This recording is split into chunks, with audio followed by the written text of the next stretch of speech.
শ্রীভূমি শহরের দিকে নজর রাখবো, যেখানে শহরের মধ্যে দিয়ে যাওয়া 37 নম্বর জাতীয় সড়ক এখন মৃত্যু ফাঁদে পরিণত।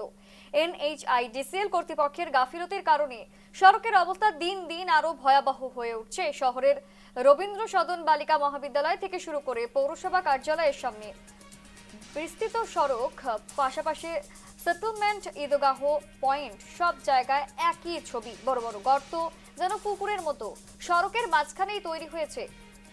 এই দৃশ্য দেখলে বিশ্বাস করা কঠিন যে এটি কোনো জেলা সদর এলাকার জাতীয় সড়ক। প্রতিদিন হাজার হাজার গাড়ি, বাইক, রিক্সা বিপজ্জনক সড়ক দিয়েই চলাচল করতে বাধ্য হচ্ছে। যাত্রী চালকদের প্রতিনিয়ত জীবনের ঝুঁকি নিয়ে চলতে হচ্ছে। স্থানীয় বাসিন্দাদের অভিযোগ, কয়েক মাস ধরেই এই অবস্থা অব্যাহত রয়েছে। রাজনৈতিক নেতা থেকে শুরু করে সংশ্লিষ্ট বিভাগের উদাসীনতার কারণেই সমস্যার সমাধান হচ্ছে না বলে তারা দাবি করেছেন। এই পরিস্থিতি থেকে কবে মুক্তি পাবে শ্রীভূমির মানুষ, এই প্রশ্নই এখন সকলের মনে। ঠিক কি ছবি উঠে আসছে রাস্তা থেকে, আমাদের প্রতিনিধি অসীম তা তুলে ধরেছে, দেখুন।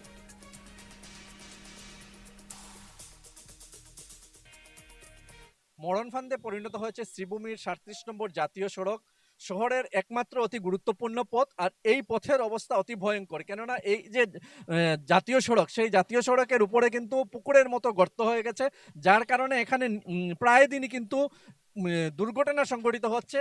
পুকুর সদৃশ্য গাত হচ্ছে, এখানে গর্ত হয়ে গেছে, যার জন্য আমরা দেখতে পাচ্ছি এই যে জাতীয় সড়ক, এনএইচআইডিসিএল কর্তৃপক্ষকে কিন্তু এইখন জাতীয় সড়কে মেরামতির দায়িত্ব দেওয়া হয়েছে।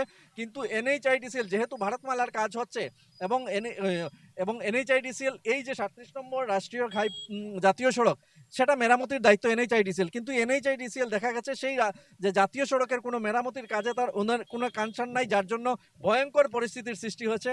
আমরা এই শ্রীভূমি শহরের অ্যাডভোকেট বারের সদস্যরা আছেন, আমরা ওনাদের কাছ থেকেও জানার চেষ্টা করব, যেহেতু আপনিও রোজ এইখন রাস্তা দিয়ে কিন্তু আসা যাওয়া করছেন। অতি করুণ অবস্থা এটা, বলতে যে কোনো সময় দুর্ঘটনা সংঘটিত হতে পারে। দুর্ঘটনা যে কোনো সময় কেন দুর্ঘটনা সংঘটিত হতেছে, প্রত্যেক দিন অবস্থা সব দুর্ঘটনা হইতেছে। কারণ এইটা এসে একটা ভারত বাংলাদেশ আন্তর্জাতিক সীমান্ত রোড, এবং এখানে কাজ চলতেছে, এই ভারতমালার কাজ, বড় বড় গাড়িগুলো যায়, যার কারণে এই রাস্তাটা আরো খারাপ হইতেছে। প্রতিদিন একটার পর একটা খারাপ হইতেছে। গাড়ি, ছোট গাড়ি চলতে পারতেছে না, বাইকগুলো চলতে পারতেছে না, টুকটুকি চলতে পারতেছে না, কোনো কিছু চলার উপযোগী নয় বর্তমানে। সুতরাং আমাদের সরকার পক্ষ এবং এনএইচআইডিসিএলকে অত্যন্ত বিনম্রতার সঙ্গে আমরা অনুরোধ করতেছি, যাতে আমাদেরকে এই ভয়াবহ পরিস্থিতি থেকে উদ্ধার করেন। এটাই আমার অনুরোধ সবার কাছে। ধন্যবাদ আপনাকে। এই মুহূর্তে বার অ্যাসোসিয়েশনের আরো একজন সদস্য আছেন, আমি উনার কাছ থেকেও জানার চেষ্টা করব যে একটি ভয়ঙ্কর অবস্থা শ্রীভূমি শহরের অতি গুরুত্বপূর্ণ পথ 37 নম্বর জাতীয় সড়ক, সেটেলমেন্ট এরিয়া থেকে শুরু করে শহরের বিভিন্ন অংশে এভাবে ভয়ঙ্কর অবস্থার সৃষ্টি হয়েছে। এটা কি বলবো, এনএইচআইডিসিএল দায়িত্ব নেওয়ার পর থেকে এই রাস্তার অবস্থা একদম খারাপ, বলতে একদম খারাপ। এটা ইন্টারন্যাশনাল রোড, এখান থেকে বাংলাদেশে সব সময় গাড়ি, কয়লা, পাথর সব সময় যায়।